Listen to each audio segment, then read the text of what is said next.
దక్షిణ అయోధ్యగా ప్రసిద్ధి చెందిన భద్రాచలం శ్రీ సీతారామచంద్రస్వామి కళ్యాణానికి సర్వం సిద్ధమైంది. ఆలయ ఆవరణతో పాటు భద్రాచలం పట్టణం సైతం సర్వాంగ సుందరంగా ముస్తాబైంది. ఈసారి భద్రాద్రి రామయ్య కళ్యాణానికి తెలంగాణ ముఖ్యమంత్రి రేవంత్ రెడ్డి వస్తున్నారు. స్వామి అమ్మవార్లకు రాష్ట్ర ప్రభుత్వం తరపున పట్టు వస్త్రాలు, ముత్యాల తలంబ్రాలు అందించనున్నారు. జగదభిరాముడి కళ్యాణ ఘడియలు దగ్గరపడ్డాయి. లోక కళ్యాణార్థం అవతరించిన ఆ అవతార పురుషుడి కళ్యాణం కోసం దక్షిణ అయోధ్య భద్రాద్రి సర్వాంగ సుందరంగా ముస్తాబైంది. పరమ పావనమైన ఈ మహాఘట్టం కోసం 1000 కళతో ఎదురుచూస్తోంది మిథిలాపురి. రామనామ జపంతో మునిగి తేలుతోంది భద్రాద్రి. నాటికి నేటికి ఏనాటికి వన్నె తరగని ఆ పుణ్య దంపతుల వివాహ మహోత్సవాన్ని కనులారా వీక్షించేందుకు పరితపిస్తున్నాయి తెలుగు రాష్ట్రాలు. త్రేతాయుగంలో సీతారాముల కళ్యాణం మిథిలా నగరంలో జరిగింది. అందుకనే ఆనాటి నుంచి ఈనాటి వరకు భద్రాచలంలో మిథిలా స్టేడియాన్ని సృష్టించారు ఆనాడు రామదాసు తీసుకొచ్చిన వరవడినే నేటి వరకు ఇక్కడ కొనసాగిస్తున్నారు. భద్రాచలం సీతారామచంద్రస్వామి దేవాలయం పక్కనే మిథిలా స్టేడియంను ఏర్పాటు చేసి ఆ మిథిలా స్టేడియంలో ప్రతి ఏటా శ్రీరామనవమి రోజు నాడు కళ్యాణం నిర్వహిస్తున్నారు. ఆ కళ్యాణం మనము ఒకసారి చూసి తరిద్దాం. రామయ్యా, నీకేం కావాలయ్యా అని అడిగితే సీతే నా కట్నమంటాడు ఆ నీలమేఘశ్యాముడు. అడవులకేగిన అయోధ్యను పాలించిన యుగ యుగాలకు ఆ సీతారాముల అనుబంధమే భారతీయులకు ఆదర్శం. అందుకే సీతారాముల కళ్యాణమంటే మనకు ఎక్కడా లేని మధురానుభూతి. పెళ్లి వస్త్రాల్లోని ఆ దంపతులను దర్శించుకుంటే చాలు మన జన్మ ధన్యమవుతుందన్న ప్రగాఢ విశ్వాసం, నమ్మకం మనదే. భద్రాచలమంటే సీతారాముల కళ్యాణం, సీతారాముల కళ్యాణమంటే భద్రాచలం. అనైంతలా పెనవేసుకుపోయింది ఈ బంధం. దేశంలో ఎక్కడా జరగని రీతిలో భద్రాద్రిలో జరుగుతుంది సీతారాముల కళ్యాణం. అందుకే సీతారాముల మాంగళ్య ధారణ మహోద్ఘట్టం కోసం ముస్తాబైంది భద్రాద్రి. ఈ నెల 6న అభిజిత్ లగ్నంలో సీతారాముల కళ్యాణం జరగనుంది. ఈ మహోత్సవాన్ని అత్యంత అద్భుతంగా, కమనీయంగా నిర్వహించేందుకు ఏర్పాట్లు చేస్తున్నారు. 7న కళ్యాణరాముడికి పట్టాభిషేకం చేస్తారు. ఈసారి సీతారాములకు ముత్యాల తలంబ్రాలు, పట్టు వస్త్రాలను ముఖ్యమంత్రి రేవంత్ రెడ్డి స్వయంగా తీసుకురానున్నారు. దక్షిణ అయోధ్యగా పేరుగాంచింది భద్రాచలం. ఉత్తరాదిన అయోధ్యలో రాములోరు జన్మిస్తే దక్షిణాదిన భద్రాచలంలో సీతారాములు వనవాసం చేశారని భారతీయులు ప్రగాఢంగా నమ్ముతారు. అయితే భద్రాచలంలో సీతారాముల కళ్యాణానికి ఒక విశిష్టత ఉంది. వాస్తవానికి ప్రతి దేవాలయంలో అక్కడ జరిగే బ్రహ్మోత్సవాల్లో మాత్రమే కళ్యాణాలు జరుగుతాయి. కానీ సీతారాముల కళ్యాణం మాత్రం శ్రీరామ నవమి రోజున అభిజిత్ లగ్న ఘడియల్లో జరుగుతుంది. రామాలయాలు లేని చోట కూడా ప్రాంగణాల్లో సీతారాముల కళ్యాణాన్ని నిర్వహించి తన్మయత్వాన్ని పొందుతారు తెలుగు ప్రజలు. పవిత్ర గోదావరి తీరాన వెలసిన భద్రాచలంలో రాములోరు ఎక్కడా లేని విధంగా సీతమ్మను వామాంకంపై అంటే తొడపై కూర్చోబెట్టుకుని చతుర్భుజాలతో శంఖు చక్ర ధనుర్బాణాలు ధరించి దర్శనమిస్తారు. ఇక్కడ భద్రుడి తపస్సు వల్లే రాముడు ప్రత్యక్షమయ్యాడని పురాణాలు చెబుతున్నాయి. ఇక్కడ శ్రీరామచంద్రుణ్ణి మొదటిసారిగా సేవించింది గిరిజన భక్తురాలు పోకల దమ్మక్క. అందుకే ఈ భద్రాద్రి రాముడు గిరిజనుల ఆరాధ్య దైవం.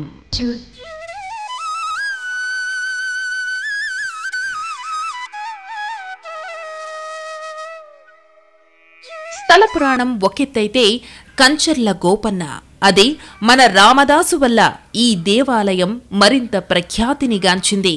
హిందూ, ముస్లిం సంప్రదాయాలను పాటించే దేవాలయం కూడా ఇదే.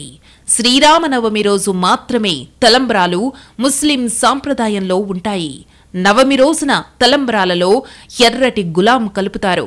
ఇది ముస్లిం సంప్రదాయం. వసూలు చేసిన కప్పం మొత్తాన్ని రామదాసు ఆలయ నిర్మాణానికే ఖర్చు చేశాడన్న ఆగ్రహంతో గోల్కొండ నవాబు తానీషా ఆయన్ని జైల్లో పెడతాడు. అయితే రామచంద్ర ప్రభువే స్వయంగా వచ్చి కప్పం కట్టి రామదాసును విడిపించాడని నమ్ముతాడు తానీషా. దీంతో తానీషా సీతారాముల కళ్యాణానికి బియ్యంలో గులాం కలిపి సమర్పించాడు. అప్పటి నుంచి ఈ సంప్రదాయం కొనసాగుతోంది. భద్రాచలం దేవస్థానంలో జరిగే నిత్య కళ్యాణం తలంబ్రాలు మాత్రం పసుపచ్చగానే ఉంటాయి. సీతారాముల తలంబ్రాలకు ప్రత్యేకత ఉంటుంది. ప్రతి ఏటా ఈ తలంబ్రాలకు ప్రాధాన్యత పెరుగుతూ వస్తోంది. గతంలో కేవలం సుగంధ ద్రవ్యాలు కలిపిన తలంబ్రాలు మాత్రమే ఉండేవి. ఆ తరువాత వాటిలో ముత్యాలు కలిపారు. గతంలో 5 క్వింటాళ్లు మాత్రమే కలిపేవారు. ఈ ఏడాది 200 క్వింటాళ్ల తలంబ్రాలను కలుపుతున్నారు. ఇదో పెద్ద కార్యక్రమంగా సాగుతుంటుంది. దేవస్థానంలోని పూజారులు, వారి సతీమణులు, పట్టణంలోని మహిళలు వచ్చి తలంబ్రాలు కలుపుతారు. త్రేతాయుగంలో శ్రీ సీతారామచంద్రుల కళ్యాణం హోలీ పండుగ రోజున జరిగిందట. అందుకే హోలీ పండుగ రోజునే కళ్యాణ తంతు ప్రారంభమవుతుంది. హోలీ పండుగ రోజున ఇక్కడ తలంబ్రాలు కలిపే ప్రక్రియ, ఆ తరువాత వసంతోత్సవం జరుగుతుంది. అప్పటి నుంచి శ్రీరామ నవమి రోజు వరకు కళ్యాణ తంతు కొనసాగుతూ ఉంటుంది.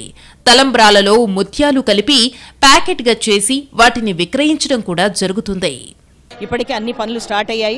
దానికి ఒక టైం బాండ్ ఉంటుంది. 30th వరకు కొన్ని కంప్లీట్ చేసుకుంటాము, 2nd, 4th వరకు కొన్ని కంప్లీట్ చేసుకుంటాము, 6వ తారీఖు కళ్యాణం వరకు పూర్తిగా ఏర్పాట్లు చేసుకుంటాము. 7వ తారీఖు పట్టాభిషేకం కూడా అదే సంఖ్యలో, అంటే దాదాపుగా కళ్యాణానికి 50 నుండి 60 వేల మంది వచ్చే అవకాశం ఉంది. కాబట్టి కళ్యాణం చుట్టూతా కానీ బయట కానీ ఎల్ఈడీలు కానీ వాళ్ళకు వచ్చేటువంటి చలవ పందిళ్ళు కానీ లేదా వాళ్ళకు అకామిడే అంటే చిన్నగా వారు వచ్చి ఉండడానికి నివాసం కానీ ఏర్పాట్లు, టెంపరీ అకామిడేషన్ కూడా ఇవన్నీ కూడా ఏర్పాట్లు చేస్తున్నాం. రాములవారు అనగానే తలంబ్రాలను గుర్తొస్తాయి. అందులో స్వామివారి తలంబ్రాలు అంటే ఎంతో ప్రాధాన్యత కలిగి ఉండి శుభకార్యాలన్నిటికీ కూడా ఉపయోగిస్తుంటారు. ఇక్కడ నిత్య కళ్యాణం కూడా జరుగుతూ ఉంటుంది. దాదాపుగా ఆ కళ్యాణానికి సంబంధించిన తలంబ్రాలను కూడా మనం సంవత్సరాంతం కూడా ఆన్లైన్లో పెట్టి భక్తులకు అందజేస్తుంటాము. ఈ కళ్యాణానికి వచ్చే వారి కోసం మనం దాదాపుగా 200 క్వింటాలకు పైగా మనము కలుపుకోవడం జరుగుతుంది. ఆ కలుపుకోవడంతో పాటు కళ్యాణంకు దగ్గరలో అంటే చుట్టూతా వచ్చే భక్తులు వచ్చే మార్గ మధ్యలో దాదాపుగా 60 కౌంటర్స్ని మనం ఏర్పాటు చేసుకున్నాము. 60 కౌంటర్స్ ద్వారా భక్తులందరికీ అందుబాటులో ఉంచుతున్నాము. డిపార్ట్మెంటల్ పర్సన్స్ అయితేనేమి, బయట వాళ్ళు అయితేనేమి, ఎవరైతేనేమి వారు వచ్చిన వాళ్ళందరికీ కూడా తలంబ్రాలు అందించాలనేది మన ఇది. దక్షిణ అయోధ్యగా ప్రసిద్ధి చెందిన భద్రాచలం శ్రీ సీతారామచంద్ర స్వామి వారి కళ్యాణానికి సర్వం సిద్ధమైంది. ఆలయ ఆవరణతో పాటు భద్రాచలం పట్టణం సైతం సర్వంగ సుందరంగా ముస్తాబైంది. భద్రాద్రి నుంచి మా కొలీగ్ దేవి లైవ్ లో సిద్ధంగా ఉన్నారు. అక్కడ ఏర్పాట్లు ఏ విధంగా జరుగుతున్నాయి, పూర్తి అప్డేట్స్ అడిగి తెలుసుకుందాం. దేవి.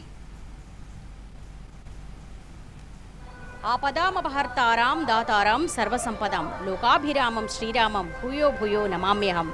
కష్టాలను తొలగించి సకల శ్రేయస్సులు ఒసగే ఈ విశ్వానికంతటికీ ప్రభు అయిన ఓ శ్రీరామ, నీకిదే మా నమస్సులు అంటూ శ్రీరామ రక్షా స్తోత్రంలో ఈ విధంగా చెప్పబడింది. ప్రస్తుతం దక్షిణ అయోధ్యగా పేరుగాంచినటువంటి భద్రగిరి శ్రీరామనామ తారక మంత్రంతో ప్రతిధ్వనిస్తోంది. ప్రస్తుతం మనము మిథిలా ప్రాంగణంలో ఉన్నాము. శ్రీరామ రక్ష సర్వ జగద్రక్ష అంటూ ఇక్కడ స్వాగత తోరణాన్ని ఏర్పాటు చేశారు. సరిగ్గా 10 గంటల ప్రాంతంలో ఈ ప్రాంగణానికి సీతారాములను మాడవీధుల గుండా శోభాయాత్రగా వధూవరులను ఇక్కడికి తీసుకొస్తారు.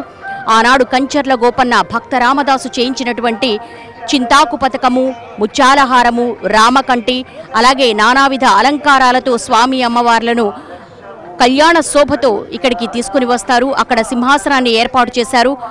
దేశ విదేశాల నుంచి తీసుకొచ్చినటువంటి అనేక పుష్పాలతో, విద్యుత్ దీప అలంకరణలతో మిథిలా ప్రాంగణం నయన మనోహరంగా మనకు కనువిందు చేస్తూ ఉంది.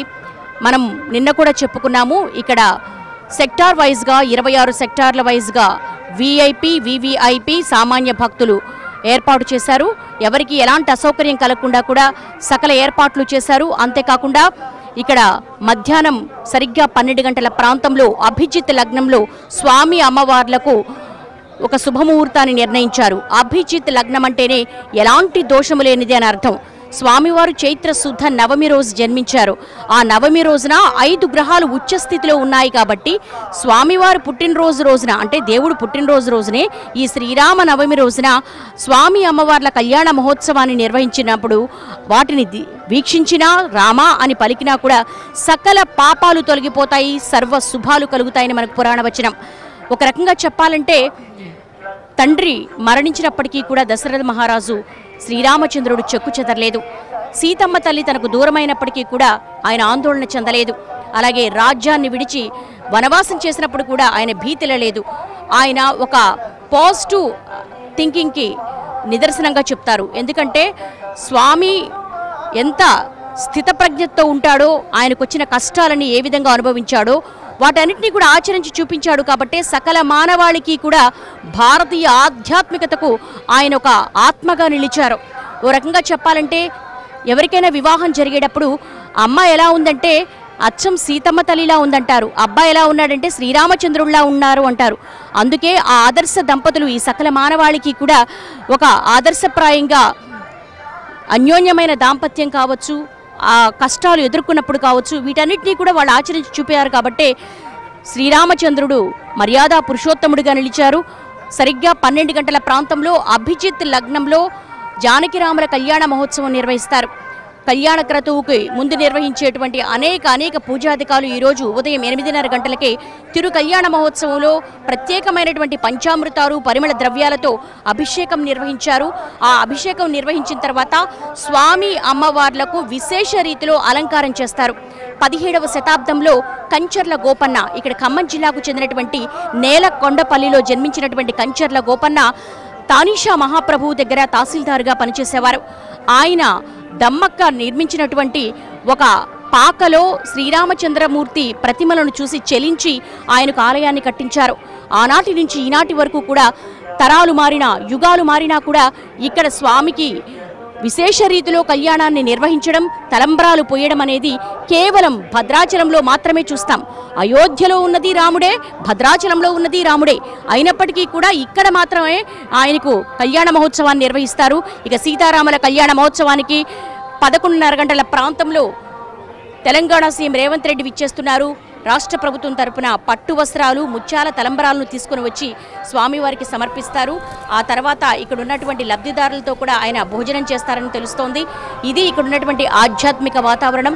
సరిగ్గా 10 గంటల ప్రాంతంలో ఉత్సవ మూర్తులుగా, శోభాయాత్రగా వధూవరులిద్దరూ కూడా ఇక్కడ ఉన్నటువంటి మిథిలా ప్రాంగణానికి చేరుకుంటారు. Over to studio.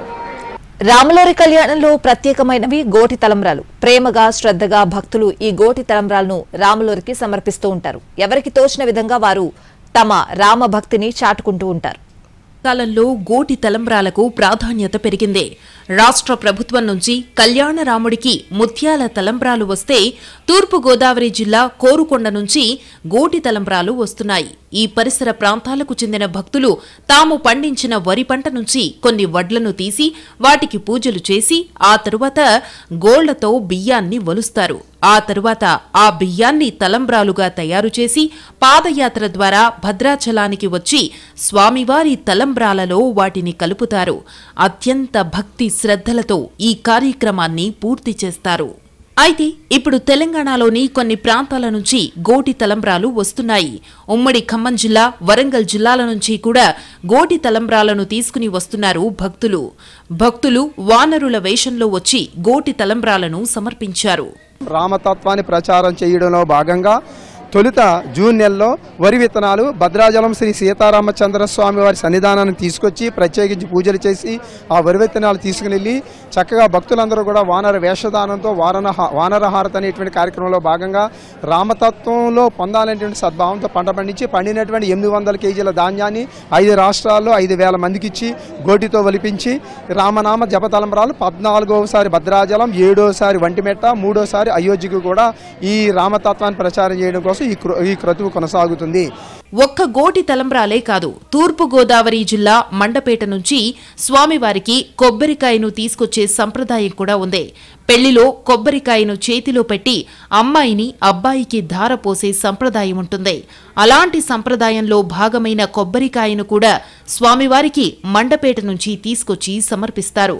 భద్రాచలంలో జరిగేటువంటి శ్రీరామనవమి కళ్యాణానికి మండపేట వాస్తవ్యులైనటువంటి కాజులూరి వెంకట అచ్యుత రామారావు గారు, మహాలక్ష్మి దంపతులు ప్రతి సంవత్సరం కూడా అలంకరించినటువంటి కొబ్బరికాయలను తీసుకురావడం జరుగుతుంది. అంతేకాకుండా ఆ కొబ్బరికాయలపైన శ్రీరామ, సీత అనేటువంటి పేర్లతో కూడా చాలా అందమైనటువంటి ఆకర్షణీయమైనటువంటి విధానంగా వాటిని తీసుకొస్తున్నారు. వాటిని ఈ సంవత్సరం వారు 25 సంవత్సరాలుగా తీసుకొస్తున్నారు, 20 సంవత్సరాలుగా. అలా ఒక గొప్ప విశేషంగా ప్రత్యేక ఆకర్షణగా కళ్యాణంలో అవి నిలుస్తూ ఉన్నాయి. పూర్ణఫలాన్ని కిందగా చెప్పుకున్నట్లుగా పరిపూర్ణత్వం మనకి సిద్ధిస్తోంది వాటి వల్ల. వీటిని దర్శించినటువంటి భక్తులు ఎంతో ఆనందాన్ని వ్యక్తపరుస్తూ ఉంటారు. కాదేది రాములోరి సేవకు అనర్హమన్నట్టు జానకి రాముల కళ్యాణానికి ఎనలేని అభిమానంతో తోచింది సమర్పించి భక్తిని చాటుకుంటున్నారు రామభక్తులు.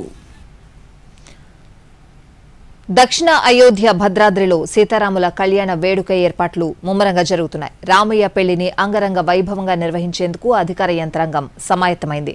మాడవీధుల విస్తరణ కూడా ప్రారంభం కావడంతో భద్రాద్రి అంతా పెళ్లి హడావిడి సంతరించుకుంది.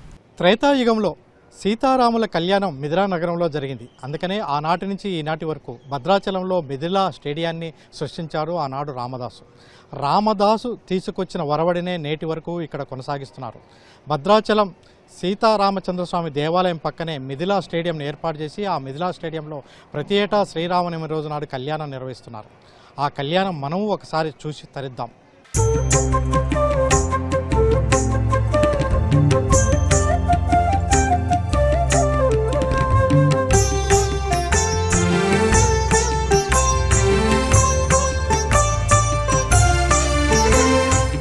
నాడు త్రేతాయుగంలో సీతారాముల కళ్యాణం మిథిలా నగరంలో జరిగింది. అందుకే భద్రాచలంలో కూడా రామదాసు మిథిలా ప్రాంగణంలో శ్రీ సీతారాముల కళ్యాణాన్ని నిర్వహించే సంప్రదాయాన్ని కొనసాగించారు. అప్పటి నుంచి మిథిలా స్టేడియంను ఏర్పాటు చేసి అందులోనే కళ్యాణం చేస్తున్నారు. స్వాతంత్ర్యం అనంతరం 1960లో మిథిలా స్టేజీని ఏకశిలపై నిర్మించారు. ఇందులో రామాయణ ఘట్టాలను కళ్లకు కట్టినట్టు కమనీయంగా శిలలపై చెక్కారు. ప్రస్తుతం మిథిలా స్టేడియం రంగురంగుల దీపకాంతులతో వెలిగిపోతోంది. ఈ మిథిలా స్టేడియానికి అత్యంత ఒక ప్రత్యేకత ఉంది. ఇది ఏకశిల పైన అద్భుతంగా చెక్కడం జరిగింది. ఆనాడు తమిళనాడుకు సంబంధించిన చెక్కారు. నేటికి కూడా ఇది ఒక అద్భుత రూపంగా ఉన్న పరిస్థితి ఉంది. దీని మీద ప్రతి చోట ఒక ఆనాటి అద్భుతమైన కళాఖండాలు మాత్రం మనకు కనపడతాయి. మనం చూడవచ్చు రామాయణ ఘట్టంలోని ప్రతి అంశం, రాముడు పుట్టిన వద్ద దగ్గర నుంచి రాముడు అరణ్యవాసం దగ్గర నుంచి అన్ని ప్రతి అంశం పర్ణశాల దగ్గర కావచ్చు, ఆ తర్వాత చివరికి పట్టాభిషేక మహోత్సవం అంటే పట్టాభిషేక మహోత్సవంతో పాటు ప్రతి దానిని ఈ స్థపతి ఒక తనకున్న నైపుణ్యాన్ని చూపించడం జరిగింది. మొత్తం అన్ని రామాయణ ఘట్టంలోని ప్రతి అంశాన్ని ఇందులో ఉండే విధంగా చూపించే విధంగా చేయడం జరిగింది. దీనికి సంబంధించి చివరికి పట్టాభిషేకం అన్నీ కూడా ఈ రామాయణ ఘట్టాలన్నీ కూడా దీంట్లో వివరించడం జరిగింది. ఇక్కడే ఈ ప్లేస్లోనే కళ్యాణం జరగటం అనేది ఆనవాయితీగా జరుగుతుంది. ఈ నేపథ్యంలో ఈసారి ఈ కళ్యాణానికి ఒక ప్రత్యేకత ఏర్పడిందని చెప్పవచ్చు. తెలంగాణ ఏర్పడిన తర్వాత మొత్తం ప్రభుత్వ యంత్రాంగం అంతా కూడా ఇక్కడికి తరలి రానున్నట్లుగా తెలుస్తుంది. ఎందుకంటే ఇప్పటివరకు భద్రాచలాన్ని ప్రభుత్వ పరంగా గత ప్రభుత్వం నిర్లక్ష్యంగా చేసిందనే ఆరోపణలు ఉన్న నేపథ్యంలో ఈ ప్రభుత్వం ముఖ్యమంత్రి రేవంత్ రెడ్డితో పాటు జిల్లాకు సంబంధించిన మంత్రులు అందరూ కూడా ఈ కళ్యాణ ఘట్టాన్ని వీక్షించేందుకోసం పెద్ద సంఖ్యలో తరలి వస్తున్నారు. ఆ తరలి వచ్చేసి పెద్ద సంఖ్యలో తరలి వచ్చి ఈ తరలి రానున్న నేపథ్యంలో ఒక ప్రత్యేకమైన ఏర్పాట్లు కూడా చేస్తున్నారు. కళ్యాణం అంటే మిథిలా స్టేడియం మొత్తం తాటాకులతో చలువ పందిళ్లు వేసేవారు. రాను రాను అవి మాయమై టెంట్లు వేస్తున్నారు. తాజాగా స్ప్రింకర్లను ఏర్పాటు చేస్తున్నారు. భక్తులు ఎండబారిన పడకుండా స్ప్రింకర్లతో చల్లగా ఉండేలా చర్యలు తీసుకున్నారు. దక్షిణ అయోధ్యగా పిలువబడే భద్రాచలంలోని శ్రీ సీతారామచంద్రస్వామి దేవాలయంలో శ్రీరామనవమి రోజున అత్యంత ఘనంగా వైభవంగా కళ్యాణం జరగనుంది. ఆ కళ్యాణం జరిగే మిథిలా స్టేడియం వేదిక మీద మనం ఉన్నాం. ఇప్పుడు మనం చూస్తున్నాం మిథిలా స్టేడియం వేదిక. ఈ వేదిక ప్రతి సంవత్సరం శ్రీరామనవమి వేడుకలు ఇక్కడ అత్యంత ఘనంగా జరుగుతుంటాయి. ఈ వేడుకలకి దాదాపుగా ఇటు 2 తెలుగు రాష్ట్రాల నుంచి అదేవిధంగా ఇతర రాష్ట్రాల నుంచి కూడా అనేక మంది భక్తులు వచ్చి సీతారాముల కళ్యాణాన్ని చూసి తరిస్తారు. మనం చూసి ఆ వేదిక మీదనే కళ్యాణం జరుగుతుంది. అభిజిత్ లగ్నంలో అంటే 12 గంటల సమయంలో స్వామివారి కళ్యాణం జరుగుతుంది. అంటే ఈ అభిజిత్ లగ్నం అనేది చాలా కీలకమైనది. ఈ సమయంలో మాత్రమే సీతారామచంద్ర స్వామి కళ్యాణం జరుగుతుంది. భద్రాచలంలో మిథిలా స్టేడియంలో ఏ సమయంలో అయితే కళ్యాణం జరుగుతుందో అదే సమయంలో దేశవ్యాప్తంగా వాడవాడలో అంటే ముఖ్యంగా తెలుగు రాష్ట్రాల్లో వాడవాడల్లో కళ్యాణాలు జరుగుతుంటాయి. సీతారామచంద్ర స్వామి దేవాలయమే కాకుండా ఇతర దేవాలయాల్లో కూడా ఈ స్వామివారి కళ్యాణం భద్రాచలంలో ఏ సమయంలో అయితే జరుగుతుందో ఆ సమయంలో జరుగుతుంది. దానికి మొదటి నుంచి కూడా చలువ ముందులు వేసి కళ్యాణాలు జరగటం మనకి తెలిసిందే. అయితే భద్రాచలంకి విషయానికి వస్తే ఈ భద్రాచలంలో ఇక్కడ మిథిలా స్టేడియంలో ఇది ఆనాడు భక్త రామదాసు కాలం నుంచి ఇక్కడ కళ్యాణాలు జరుగుతున్నాయి. ఆ కళ్యాణం చూసేందుకోసం అనేక ప్రాంతాల నుంచి లక్షలాది మంది భక్తులు వస్తుంటారు. దానికోసం మొత్తం కూడా వేదిక సర్వాంగ సుందరంగా తీర్చిదిద్దుతున్న దృశ్యాలు మనకు తెలుస్తున్నాయి. గతంలో తాటాకు పందిళ్ళు పైన వేసేవారు, కానీ ఆ తాటాకు పందిళ్ళు ఇప్పుడు వస్తున్న ఎండలకి అవి ఏమైనా చిన్న చిన్న అగ్ని ప్రమాదాలు జరిగితే చాలా పెద్ద ఎత్తున ప్రమాదాలు జరుగుతాయని అప్పటి నుంచి తాటాకు పందిళ్ళు తీసేసి ఆ తర్వాత ఈ విధంగా పెండల్స్ ద్వారా ఇట్లా వేస్తున్న దృశ్యాలు మనం చూడవచ్చు. అయితే ఇక్కడికి అంటే బాగా ఎండ ఉండటంతో ఈ సందర్భంగా కొంత ఇబ్బందికరమైన వాతావరణం ఏర్పడే పరిస్థితుంది. ఆ నేపథ్యంలో జిల్లా కలెక్టర్ జితేష్ పాటిల్ అదేవిధంగా అంటే ప్రత్యేక చొరవ తీసుకొని ఈసారి ఈ చలువ పందిళ్ళకి తోడుగా స్ప్రింక్లర్లను కూడా ఏర్పాటు చేశారు. ఈ స్ప్రింక్లర్లు ఏర్పాటు చేయడంలో అంటే గతంలో ఎప్పుడూ ఈ విధంగా ఏర్పాటు చేయలేదు. ఈసారి మొట్టమొదటిసారిగా భద్రాచలంలో మిథిలా స్టేడియంలో ఈ స్ప్రింక్లర్లని ఏర్పాటు చేశారు. మనం చూడొచ్చు. ఇవన్నీ కూడా ఇక్కడ ఇదేంటంటే వాస్తవానికి ఈ స్ప్రింక్లర్ అనేది అంటే నీళ్లు అంటే మొత్తం కూడా చల్లుతుంటుంది. స్ప్రింక్లర్ ద్వారా చల్లుతుండడం వల్ల వాతావరణంలో అంటే వేడిని గుంజేస్తుంటుంది. వేడిని గుంజేసి అంటే చల్లగాలి అంటే ఇటు పైన ఫ్యాన్లు కూడా ఉండటంతో ఆ ఫ్యాన్లు అదేవిధంగా ఈ స్ప్రింక్లర్ ద్వారా వచ్చే నీటి ద్వారా మొత్తం కూడా ఇక్కడ చల్లగా ఉండే అవకాశం ఉంటుంది. దానికోసమని ఈసారి మొట్టమొదటిసారిగా భద్రాచలంలోని సీతారామ కళ్యాణానికి ఏర్పాట్లకు సంబంధించి ఇది ఒక ప్రత్యేకంగా చర్యలు తీసుకున్నారు. ఈ చర్యలు తీసుకున్న దృశ్యం అనేది కూడా మనకు ఇవన్నీ ఎలా అనేది కూడా మనకి కనపరుస్తుంది. భద్రాద్రి రాములోరి కళ్యాణానికి ఎంత ప్రాశస్త్యమున్నా కూడా ఆలయ అభివృద్ధిపై పాలకులు ఒకంత చిన్న చూపే చూశారు. తాజాగా రేవంత్ రెడ్డి ప్రభుత్వం భక్తులు ఎన్నో ఏళ్లుగా ఎదురు చూస్తున్న మాడవీధుల విస్తరణకు నిధులను కేటాయించారు.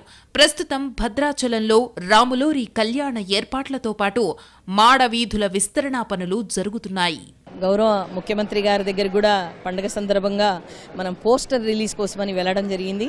అలాగే వారు ప్రత్యేకంగా అభిమానం చూపించారు.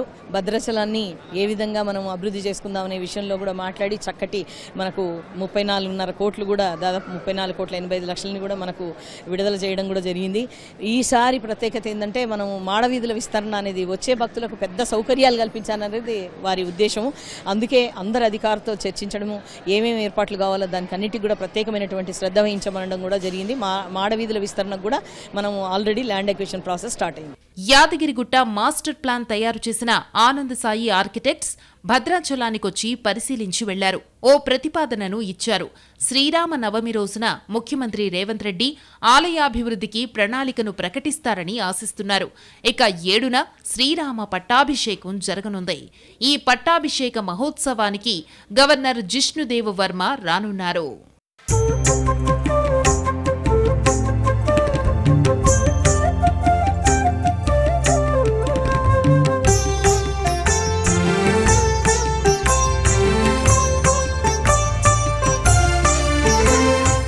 ఆరవ తారీఖు నాడు సీతారామచంద్ర స్వామి కళ్యాణం సందర్భంగానే ఇక్కడికి వచ్చిన తర్వాత సీఎం అదేవిధంగా ఈ ప్రాంతంలోనే సీఎం వస్తారు. వచ్చిన తర్వాత మాడవీధులకు కూడా శంకుస్థాపన చేయనున్నారు. మొత్తం మీద సీతారామచంద్ర స్వామి కళ్యాణానికి మాత్రం అంటే ఏర్పాట్లకు సంబంధించి 6వ తారీఖు నాడు కళ్యాణం, అదేవిధంగా 7వ తారీఖు నాడు పట్టాభిషేకం. ఈ పట్టాభిషేక మహోత్సవానికి గవర్నర్ జిష్ణుదేవ్ వర్మ కూడా రానున్న నేపథ్యంలో మొత్తం ఏర్పాట్లు అయితే కట్టుదిట్టంగా చేస్తున్నారు. కెమెరా పర్సన్ పృథ్వీతో భూపాల్, ఎన్టీవీ, భద్రాచలం నుంచి.